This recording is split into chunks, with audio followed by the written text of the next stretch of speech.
With the cost of university education skyrocketing and government-funded bursaries slashed, many people are finding they can't afford to make that return to school. Yeah, that's right. ATV's Laverne Stewart is in Fredericton. Laverne, are universities places for the rich now?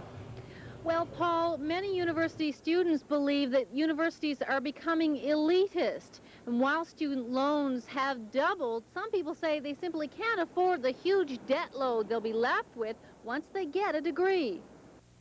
University tuitions have more than doubled over the past decade.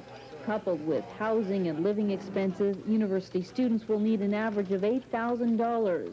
And if they live off campus, away from home, it could be even more. Only the people with an advantage of staying at home or that have their parents pay for their education will be able to come back to school.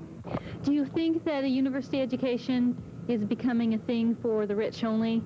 Certainly I do. I help many students throughout the summer fill out student loan application forms, and those people with parents of an average income of roughly $40,000 a year are expected to contribute a fair amount of money. And I mean, if you have other children at home and at $40,000 a year, that's not a real big income to have to contribute. Many students say universities are once again becoming schools for the rich.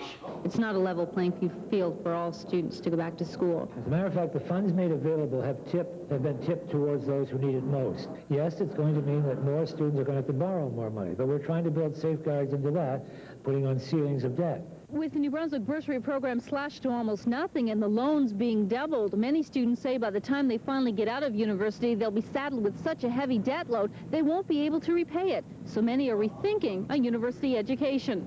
Are we turning back the clock and doing that again, making university educations only for the well-to-do? I think we've seen that happen already. We're seeing it at Mount Allison, Acadia. It's happening more at Dow, and it's just a matter of time before we see the true signs here at UNB. So are some saying maybe university education isn't for me, maybe I can get by some other way? Yeah, there are a lot of people going to college because it's cheaper.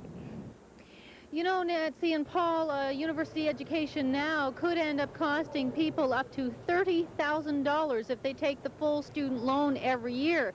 Now, 10 years ago, when I attended Dalhousie, it only cost $1,200 for tuition per year. So the cost of a university education really has gone up. Laverne, what would you say are the biggest worries these students have about taking these loans?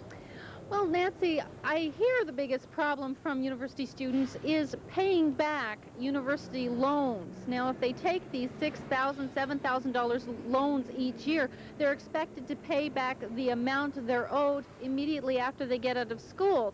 But, you know, the university degree doesn't equal an employment all the time. At least, actually, one bank, the Bank of Montreal, has come out in the past few weeks with a new program that loans students, or that gives students loans, and they will allow them a grace period. I'm not sure what it is, but I think banks are coming on side anyway. Well, that's good to hear, and a lot of people probably see some relief in that. All right. Thanks, Laverne. Okay, Nancy. ATV's Laverne Stewart in Fredericton tonight.